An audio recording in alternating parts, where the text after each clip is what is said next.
My name is Eleanor Whitaker, but everyone who actually loves me calls me Ellie. And the night I'm about to tell you about, I was holding a stack of dirty plates in my own husband's house, wearing an apron over the navy blue dress I'd saved 3 months of teachers' paychecks to buy. My mother-in-law had just handed me a tray of lipstick-stained wine glasses and told me to make myself useful. The woman standing next to her, my sister-in-law, was laughing so hard she had to cover her mouth. What they didn't know was that the deed to the mansion they were standing in had my husband's name on it. Only his. Not theirs. Not even close. But I'm getting ahead of myself. Let me back up. I grew up in a small town in Vermont, the kind of place where the whole population fits inside one church on Christmas Eve. My mama was a waitress, my daddy fixed cars, and we didn't have much, but we had enough. I went to a state college on a scholarship, studied early childhood education, and moved to the city when I was 24 to teach kindergarten. I lived in a one-bedroom apartment above a bakery, and I was happy. Really happy. I didn't need much to be happy. I met Nate 2 years ago on a Tuesday morning. I was standing in line at a little coffee shop near my school, running late like always, and the man in front of me was arguing with the barista because his card had been declined 3 times. He was embarrassed, red in the face, kept apologizing to the people behind him. I paid for his coffee, $4.50. That's how my whole life changed, $4.50. He walked out with me, insisted on paying me back, and I told him not to worry about it. He asked for my number so he could at least buy me a coffee sometime. I gave it to him. He called that night. For 4 months, I didn't know a thing about who he really was. He drove an old blue pickup truck with a dent in the passenger door. He wore flannel shirts and jeans. He lived in a small apartment on the 3rd floor of a walk-up building, no doorman, no fancy anything. He said he worked in hospitality, which I assumed meant he managed a hotel somewhere. I never asked for details because it didn't matter. What mattered was that he listened when I talked, that he remembered my favorite flower was a daisy, not a rose, that he showed up at my school on a rainy Friday with an umbrella because he knew I always forgot mine. On our 5th month together, he took me to dinner at a nice restaurant and told me there was something he'd been meaning to say. I thought he was going to break up with me. My hands started shaking under the table. Instead, he told me his last name was Whitaker, that his family had been in the luxury hotel business for 4 generations, that he himself owned a chain of boutique resorts up and down the East Coast, that the apartment I'd been to was a place he kept for privacy, not his real home. His real home was a 9-bedroom estate on a private lake in Connecticut. I sat there with my fork halfway to my mouth, and I'll be honest with you, my first thought was that I needed to leave. Not because he was rich, but because I didn't belong in that world. I knew what that world did to women like me. I told him I needed to think. I didn't call him for 3 days. On the 4th day, he showed up at my apartment with a bouquet of daisies and a cup of coffee, and he said, "Ellie, you don't have to love the money. You just have to love me. The rest, we'll figure out." We got married at the courthouse 6 months later. Just me, him, my mama, my daddy, and my best friend from college, Roz. His family was invited. Not a single one of them came. His mother, Margaret, sent a card that said, "We wish you the best in this phase of your life." The word phase was underlined. I tried not to let it hurt. I did. For the first 6 months of our marriage, Nate and I lived mostly in the city because of his work. We'd drive up to the lake house some weekends, and it was always empty when we went. He'd told me his mother and his sister Vivian lived there most of the year, but somehow they were always away when we visited. I got the message. They didn't want to meet me. Then, one afternoon in late June, the invitation arrived. Thick cream paper, gold lettering, and my name spelled correctly for the first time in any communication from that family. Mrs. Eleanor Whitaker, we would be honored by your presence at the annual Whitaker Summer Gala. An hour after it came, Margaret called me directly. Her voice was butter and honey. She said she'd been thinking a lot about how things had started off on the wrong foot, and that the gala was the perfect chance to finally welcome me into the family. She said she wanted to introduce me to everyone. She said she was sorry. I wanted to believe her. I really did. I come from people who give second chances the way other people give handshakes. It's just in me. Nate didn't believe her for a second. He narrowed his eyes when I told him and said, Ellie, my mother has never apologized for anything in her life. Not to my father, not to me, not to the woman who cleaned her toilets for 20 years. Something's wrong. He had a hotel acquisition meeting in Chicago on the day of the gala that he couldn't miss, a deal he'd been working on for 18 months. He wanted to cancel it. I told him not to. I told him I'd go alone and meet him when he got there later that evening. Roz tried to warn me. She called me the morning of the party and said, Honey, I've known rich families. They don't turn nice overnight. You keep your phone charged and your eyes open. I laughed her off. I said, how bad could one night be? How bad, it turned out, was quite a lot. I pulled up to the estate at 7:30 in the evening in my little Honda, which the valet looked at like I'd driven a horse and buggy up to the door. I was wearing a navy blue dress I'd bought from a department store, the nicest one I'd ever owned. With a small string of pearls my grandmother had left me, my hair was pulled back simply. I thought I looked nice.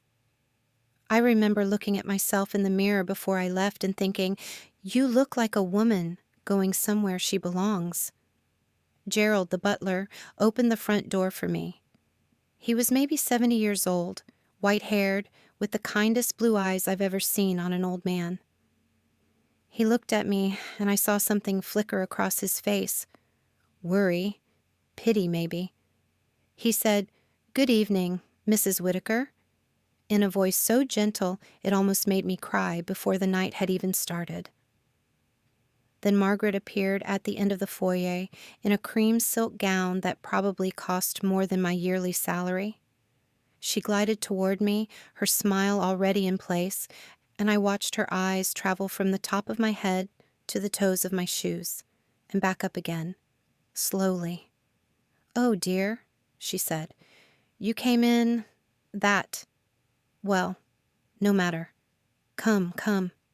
She took my arm like we were old friends and walked me through the marble foyer into the main hall. There must have been 200 people there, women in dresses that shimmered like champagne, men in tuxedos so sharp they looked like they could cut glass.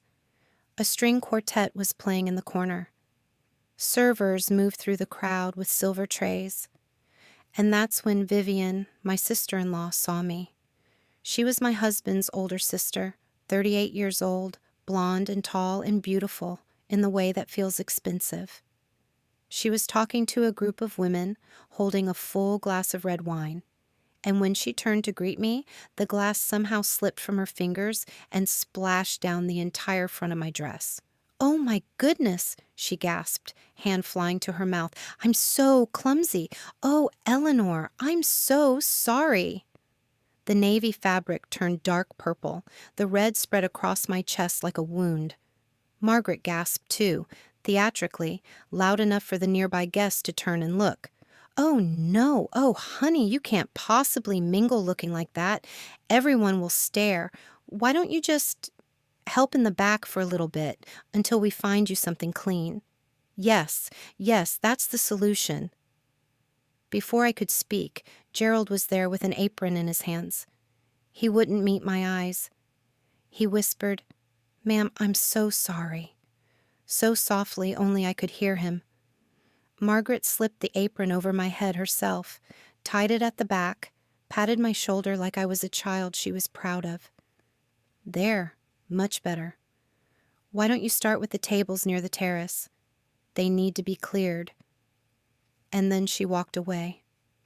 I stood there for maybe 10 seconds. My face was hot. My hands were shaking. Every single person in the hall had stopped to watch. I could feel their eyes on me like little pinpricks all over my skin. I had two choices.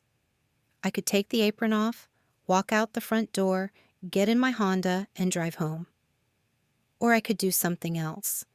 Something I couldn't quite name yet. I picked up the tray. I went to the first table near the terrace. I stacked the empty plates. I collected the glasses. I kept my chin up, and as I worked, I started to listen. Vivian's voice was the first one I caught. She was standing with her husband, Bradley, a financial executive with a smug little mouth, and 3 other couples. She was saying, "That's my brother's little wife. Eleanor, I think. Eleanor something. He found her at a gas station, I believe. Or a diner. One of those. Isn't that precious? We had to give her something to do tonight. We didn't want her to feel out of place."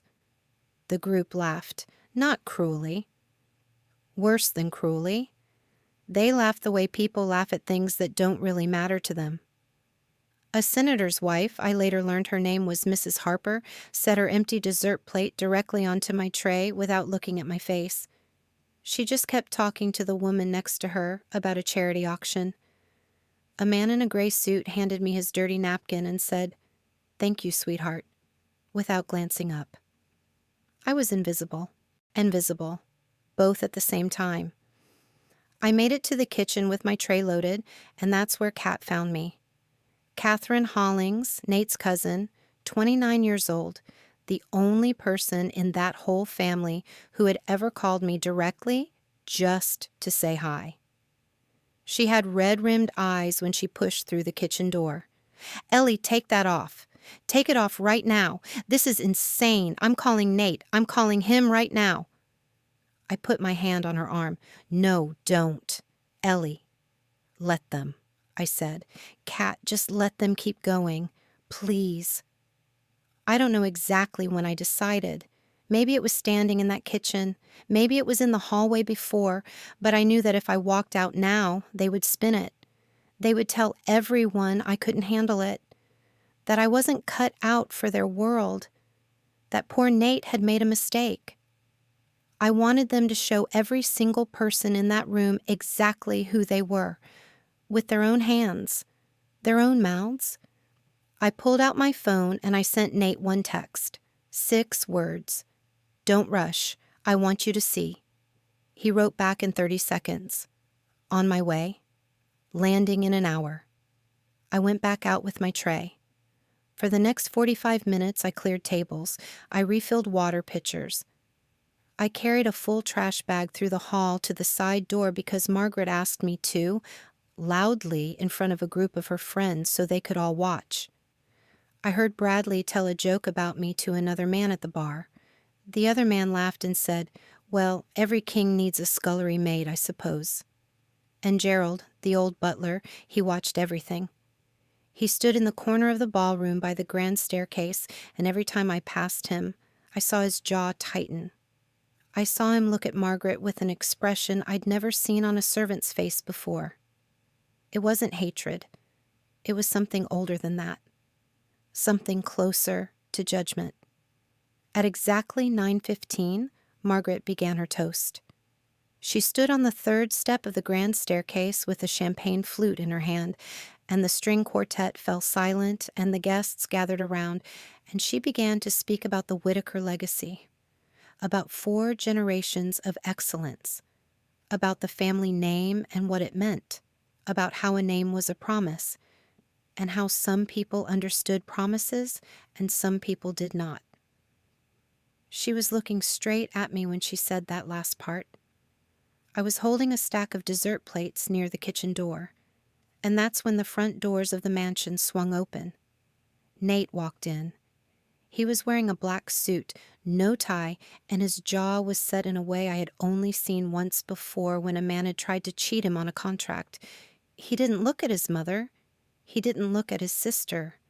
He scanned the room, and the room went quiet, the way rooms do when powerful men enter them, and his eyes found me. He walked across the marble floor. 200 people watched him. He stopped in front of me, took the stack of plates out of my hands, set them gently on the nearest table, and he kissed my forehead. He didn't say a word to me.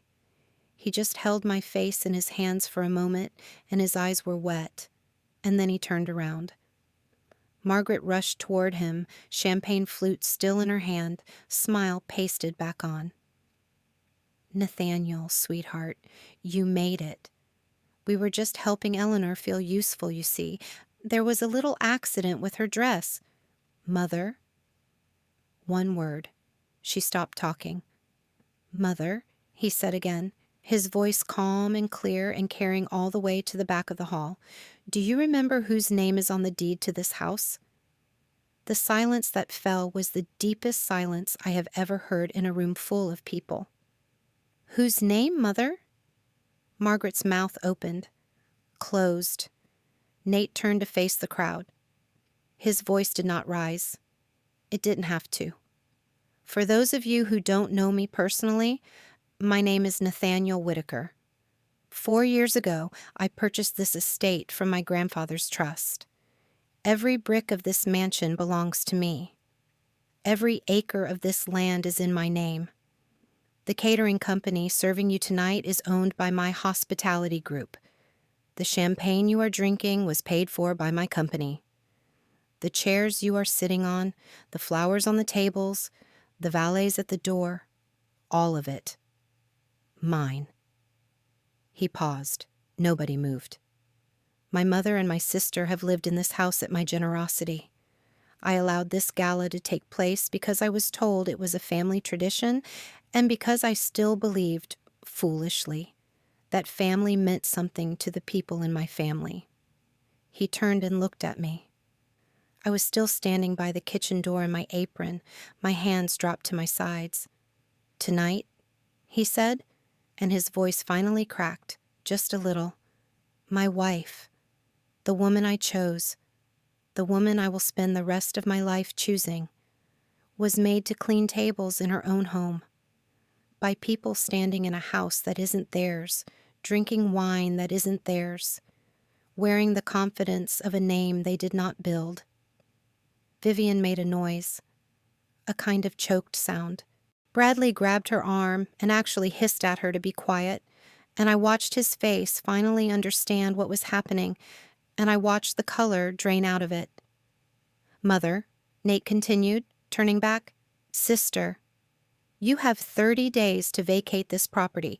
Bradley, the consulting contract you hold with Whitaker Hospitality will be terminated on Monday morning. It was never real work. It was a monthly check I approved out of loyalty to a family that does not deserve it." And then something happened that I did not expect. Charles Whitaker, my father-in-law, who had been sitting quietly in a leather chair in the corner of the ballroom the entire night, who had not spoken to me once since I'd arrived, who I had assumed was just as cold as the rest of them, rose slowly to his feet. He was a retired judge, 64 years old, white hair, kind face that I'd never really seen up close before. He walked across the floor in the silence. He walked past his wife without looking at her. He stopped in front of me and he said, loud enough for everyone to hear, "Eleanor, I am so deeply sorry.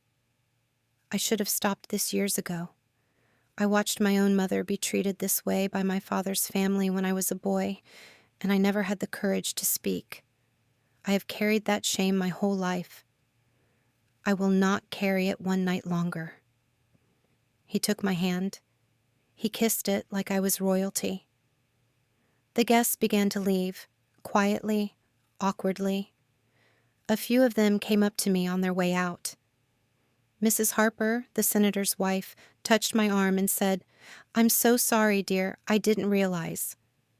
I looked at her. I said, "You shouldn't have to know who I'm married to, ma'am, to treat me like a person." She nodded.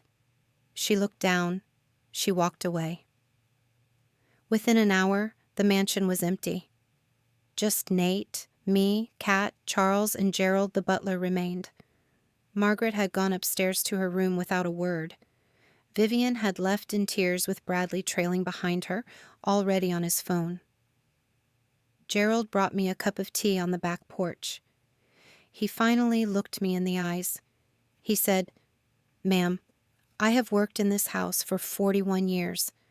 I have seen 4 generations of Whitakers walk through that door. Your husband is the only one I have ever called a good man. You are exactly the wife he deserves." I cried then. I hadn't cried all night, but I cried then. Charles sat with me on the porch for a long time. He told me about his mother. Her name was Ruth. She had been a school teacher, like me, when she met his father. She had been treated the way I was treated tonight, over and over, for 40 years of her marriage, until she died quietly in a nursing home with none of the Whitaker family at her bedside. "I swore to myself I would never let it happen again," he said, "and then I let it happen again. I am so sorry, Eleanor." I told him I forgave him, because I did.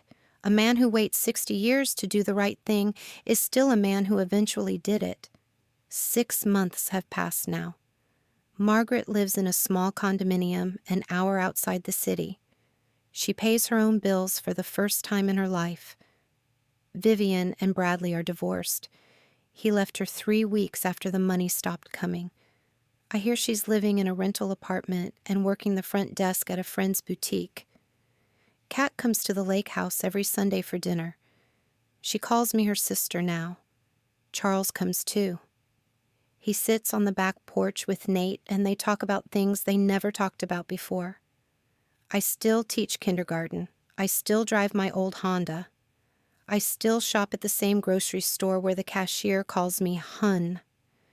Nate built me a small reading library in the east wing of the mansion with a window that looks out over the lake, and in the evenings we sit in there together, and he reads the newspaper while I grade papers.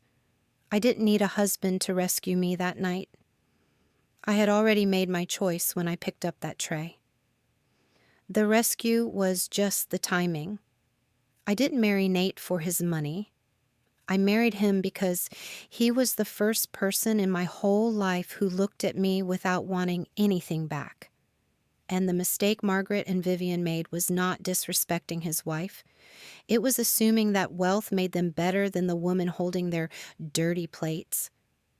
So if you ever find yourself in a room full of people who think they're better than you, let them think it.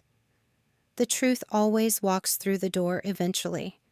And when it does, stand tall, even if you're holding their dirty plates. Especially then,